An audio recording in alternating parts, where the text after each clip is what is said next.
On the evening of October 25th, 2025, Margaret Hawthorne walked into the grand ballroom of the Grove Park Inn in Asheville, North Carolina, in her mother's emerald evening gown. She carried a small black satin clutch under her left arm. Inside the clutch were three things. The first was the program for the Asheville Beacon Society's annual charity gala. The second was a folded copy of a bank statement showing the transfer of $340,000 from her account to a Delaware-registered company called Vivian Crow Beauty. The third was the speech she had spent 6 weeks writing. Margaret was 58 years old. She was retired. She had not expected to spend her retirement undoing the work of her best friend of 14 years. Before what happened in that ballroom, there was a friend. Her name was Vivian Crow. They met in the spring of 2011 at a wellness retreat in Black Mountain, North Carolina, 40 minutes east of Asheville. Margaret was 44 years old then. She was a dental hygienist at a small practice on Charlotte Street. Her husband Edward was still alive. Vivian was 42 and recently divorced and selling skin care she had blended in her own kitchen in canvas bags at the Saturday farmers market. They sat together at every meal of that retreat. They exchanged phone numbers on the last morning. By the end of that summer, Vivian was at Margaret's dining room table every Sunday evening, and she stayed there for 14 years. Edward Hawthorne died of a stroke in their kitchen in February of 2018. He was 61 years old. Vivian was the second person Margaret called after the paramedics. She drove 40 minutes from her side of town in her bathrobe, and she stayed with Margaret for 3 days. She made the calls to the funeral home. She wrote the obituary Margaret could not write. She sat in the front pew of the Methodist Church at Edward's service, with her hand wrapped around Margaret's. After the funeral, she came to the house every other evening for 6 months. She was the reason Margaret slept again. There is no version of those 6 months that is not also a story about Vivian. That is what you have to understand before the rest of it. Margaret's mother, Lillian Hawthorne, died in August of 2024 at the age of 87 in her own bed in the small lake cabin in Highlands, North Carolina, where she had lived alone since Margaret's father passed in 1994. Margaret was the only child. After the cabin was sold and the estate was settled, the executor mailed her a cashier's check for $340,000 and the keys to a safe deposit box at First Citizens Bank in downtown Asheville. The safe deposit box held her grandmother's locket, her mother's wedding rings, and a folded handwritten note from Lillian dated 1988 that said, "Margaret, this is for you. Use it for what brings you joy. I love you forever, Mama." Vivian came to Margaret's house on a Saturday afternoon, 2 weeks after the check arrived. She brought a bottle of champagne and a folder. The folder had the words, "Vivian Crow Beauty" across the top, in clean black serif type. She sat down across from Margaret at the dining room table with Rooks, Margaret's 6-year-old border collie, asleep at her feet. She slid the folder across the table. She said, "Margaret, I want you in. I am opening a Series A Friends and Family round, and I have held open one investor seat for you. $340,000 for 15% of the company at this stage will be 10 times that in 3 years. She said, "It's for both of our futures." Margaret signed the subscription paperwork the following Monday morning at her dining room table in front of a notary Vivian had brought with her. She wired the $340,000 to the Wells Fargo business account number printed at the bottom of the agreement. The wire confirmation came through at 11:17 that morning. Margaret made Vivian a cup of coffee in her kitchen. Vivian held the coffee with both hands, and her eyes welled up, and she said, "Margaret, you will never regret this." The first quarterly investor update arrived in Margaret's inbox 6 weeks later. It had charts. It had a logo. It had a paragraph called Founder's Letter that Margaret read 3 times because it sounded like sentences that had been written by an algorithm trained on the word momentum. By the spring of 2025, Vivian had a new car. It was a deep forest green Range Rover that she parked in front of Margaret's house when she came over on Sunday evenings. She had a new kitchen, too. She showed Margaret the photographs on her phone.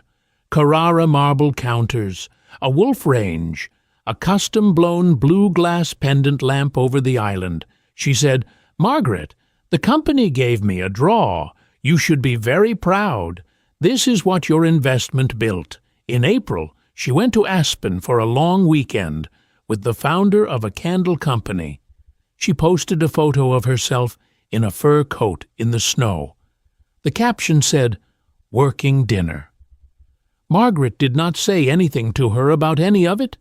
She had always been a slow person in that particular sense. In late May, Margaret sat at her own kitchen table with her second cup of coffee, and rooks at her feet, and she opened her laptop and she typed Vivian Crow Beauty into the browser. She had never done this before. She had assumed there was no need. She scrolled through 9 pages of search results. There was no website. There was no Sephora landing page that the third quarterly investor letter had said would launch in March. There was a single Instagram account with 812 followers that had not posted since November of 2023.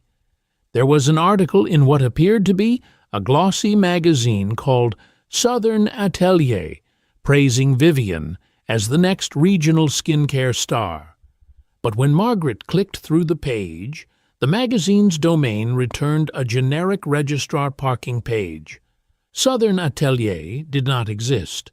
Margaret waited 3 more days. She made an appointment, under a quiet pretext, with her certified public accountant, Frank Calloway, who had done her taxes since 1996. She drove to his office on the 3rd floor of a brick building on Patton Avenue in downtown Asheville. She laid every quarterly investor letter on his desk. She laid the subscription agreement and the wire confirmation on his desk. She laid the printed screenshot of the magazine spread that did not exist. She told him about the Range Rover. She told him about the kitchen. She told him about the trip to Aspen. He read everything in front of her without speaking for 34 minutes. Then he put his glasses down on the blotter, and he said, "Margaret, leave this with me for 2 weeks. Do not call her. Do not text her. Live your life." Frank Calloway called Margaret on the morning of June 9th, 2025. He said, "Margaret, please come into the office this afternoon and bring your dog." She drove down Patton Avenue with Rooks in the front passenger seat. Frank was waiting at his office door. He had a stack of printed records 2 inches thick on the conference table. He had a glass pitcher of water and 3 cups. He poured her one. He laid the first page in front of her. It was the Vivian Crow Beauty business filing in Delaware. The registered agent was a paid mailbox service. He laid the second page. It was the Wells Fargo activity log of the business account. $340,000 in, $338,200 out within 48 hours to a personal checking account in Vivian Crow's name. Margaret sat in Frank Calloway's office that afternoon for an hour and 40 minutes without speaking. Rooks lay across her feet under the conference table. Frank kept refilling her water cup quietly. He said, "Margaret, there is more, but you do not have to hear it today." She said, "Please tell me." He laid the next folder on the table. The cover sheet read, Public Court Records, Buncombe County, North Carolina. Civil Filings, Vivian Crow. He said, "Your friend has been a defendant in 2 prior civil suits in this county.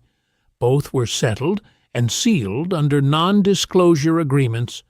Both involved private subscription investments by individual women.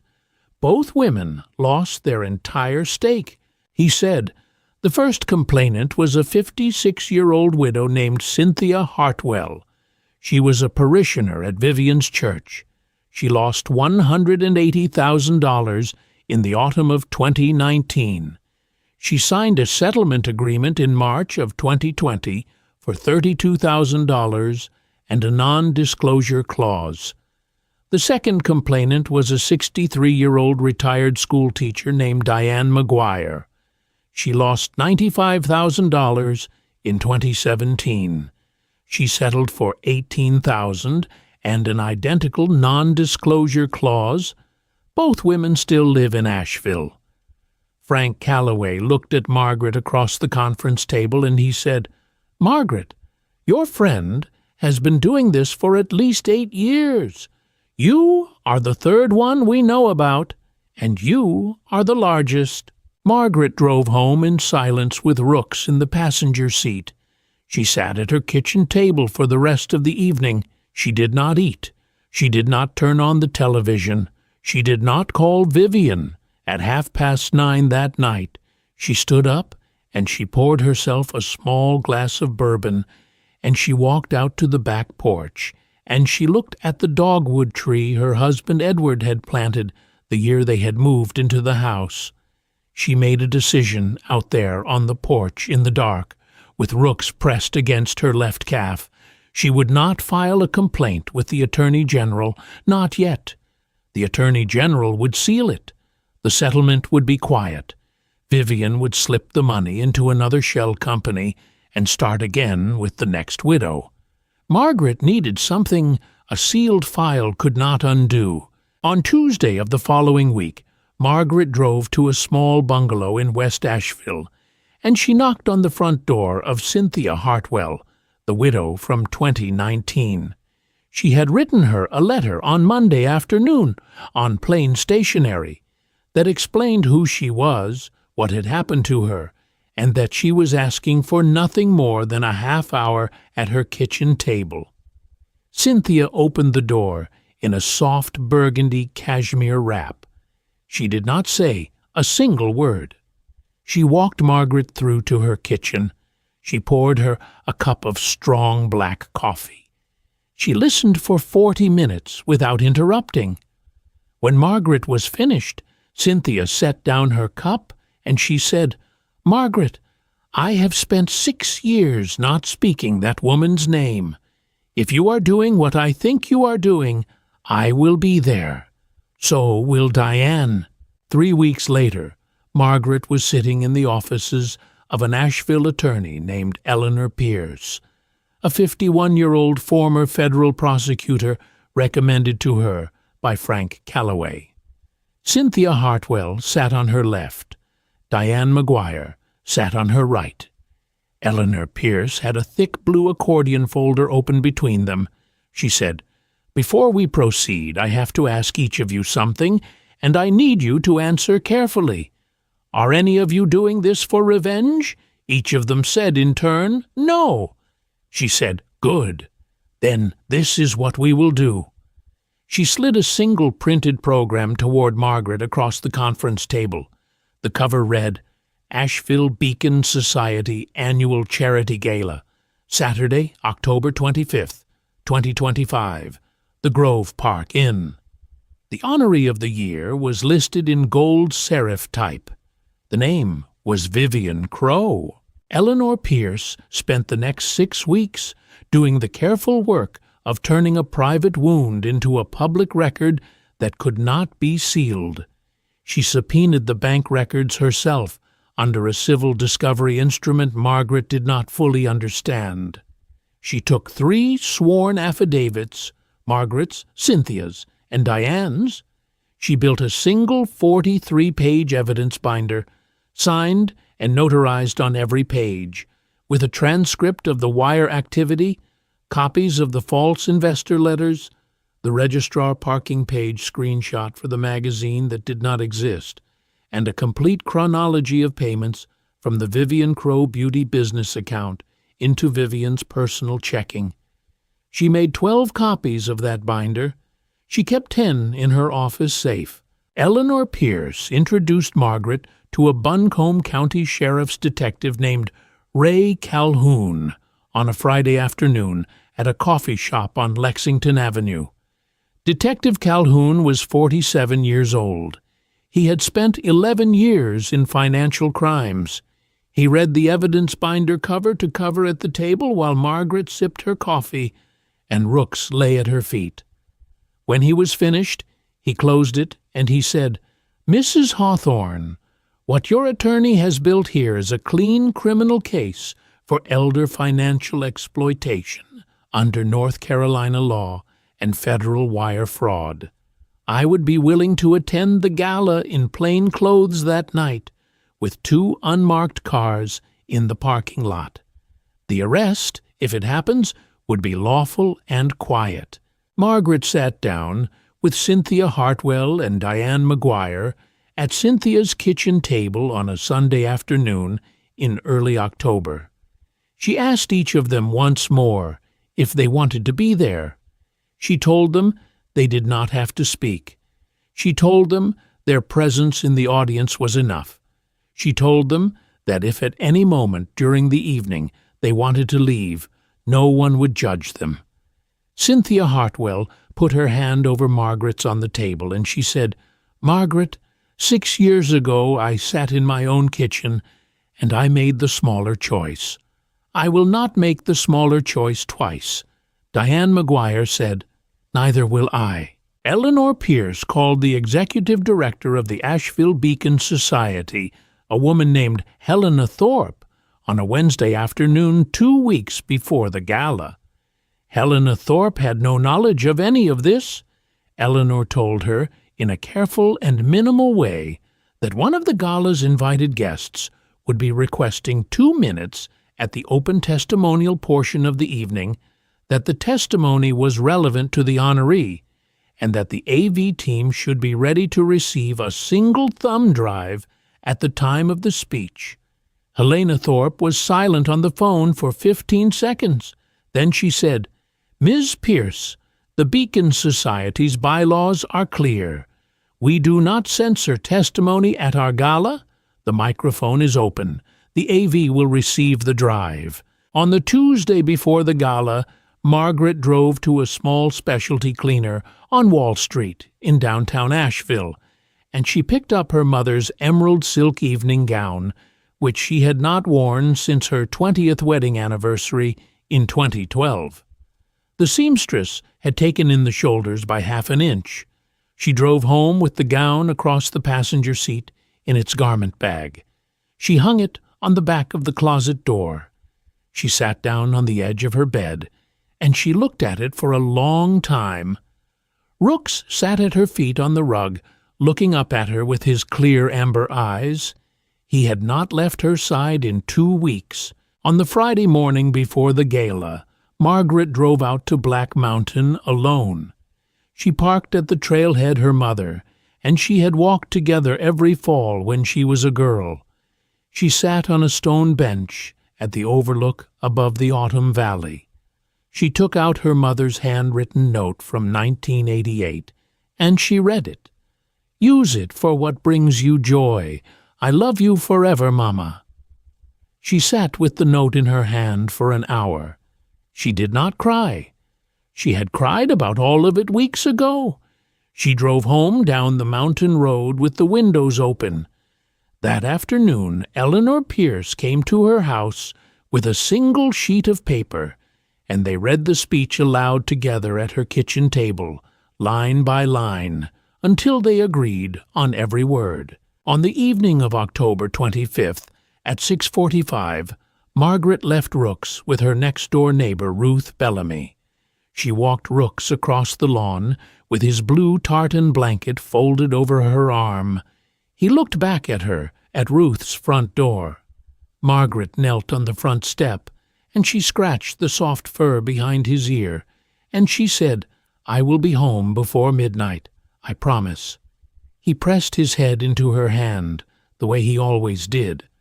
She drove to the Grove Park Inn in her mother's emerald gown, with the speech in her black satin clutch on the seat beside her, and the autumn moon coming up over the Blue Ridge Mountains in her rearview mirror. The Grove Park Inn ballroom on the night of a charity gala is a thing of warm amber chandeliers and round tables and floor-length white tablecloths and quiet string music. Helena Thorpe greeted Margaret at the door with both hands. She walked her to her assigned table near the front of the room. Cynthia Hartwell was already seated at the table in a navy gown with a single pearl pendant. Diane McGuire arrived 2 minutes later in a soft gray suit. Detective Ray Calhoun was at the table behind them in a charcoal sport coat that hid the fact that he was on duty. Vivian Crow sat at the head table in a champagne-colored gown and small diamond earrings. Her husband Marcus, a hospital executive, sat to her right in a black tuxedo. He had no idea why Margaret was there. He had no idea why anyone was there. Helena Thorpe took the podium at 8:07 and welcomed the room. The first course was served. The second course was served. At 9:18, Helena Thorpe returned to the podium, and she introduced the honoree of the evening. Vivian Crow rose and walked to the microphone in a poised theatrical glide that Margaret recognized from 14 years of her practiced moments. She spoke for 11 minutes. She thanked the Beacon Society. She thanked the women in the room who had, quote, lifted her up. She said in the closing minute of her remarks that the most important currency in this work is the trust other women place in us. She received a standing ovation. Margaret stood up with the rest of the room. Helena Thorpe returned to the podium after Vivian sat back down. She announced the open testimonial portion of the evening. She invited any guest who had a story to share to come forward. There was a small, polite pause. Margaret rose from her chair. She walked the length of the carpeted aisle to the microphone with her satin clutch in her left hand. She did not look at Vivian. She unfolded a single sheet of paper at the podium. She said, "My name is Margaret Hawthorne. I have known the honoree of tonight's gala for 14 years. In August of 2024, my mother died, and the executor of her estate mailed me a check for $340,000. In November of 2024, I gave that check to the woman who is sitting at the head table tonight." Margaret nodded once toward the AV booth at the back of the ballroom. The screen behind the podium changed.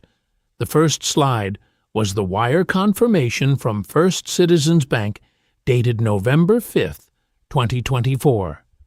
$340,000 to Vivian Crow Beauty, LLC. The second slide was the Wells Fargo Business Account Activity Log. 48 hours of withdrawals in 3 transactions to a personal checking account in the name of Vivian Crow. The third slide was a side-by-side of an investor letter dated April 1st, 2025, claiming a Sephora distribution deal, and a letter from Sephora's general counsel dated October 8th, 2025, stating plainly that no such relationship had ever existed. The room was completely silent. Marcus Crow was looking at the screen. His glass had stopped at his lips. Margaret said, "I'm not the first." She gestured to her table. Cynthia Hartwell rose to her feet. Cynthia said, in a clear, quiet voice that did not waver, "My name is Cynthia Hartwell. I gave Vivian Crow $180,000 in the autumn of 2019. I did not get it back. I signed a piece of paper that said I would never speak about it. Tonight I am breaking that paper." Diane McGuire rose beside her. Diane said, "My name is Diane McGuire. I gave Vivian Crow $95,000 in the spring of 2017. I have been ashamed for 8 years. I am not ashamed tonight." They sat down. The room had not moved. Marcus Crow set his glass down on the tablecloth. His hand was shaking. Detective Ray Calhoun stood up at his table.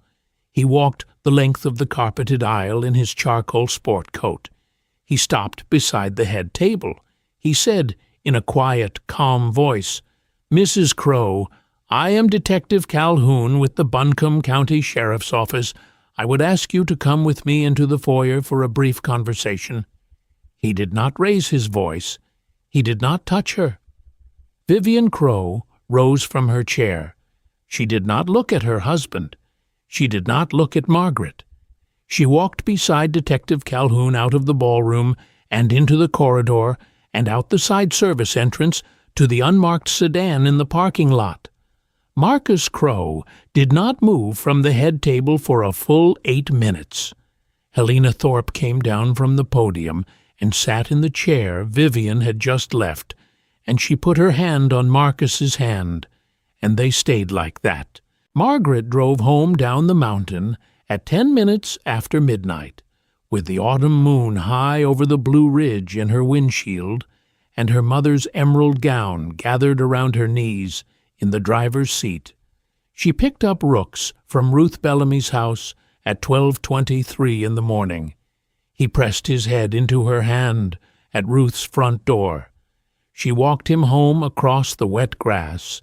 She sat on her own front steps in her mother's gown, with him beside her, and she watched the porch-light moths circle in the dark for a long time. The street was quiet. The October sky was very clear above the Blue Ridge.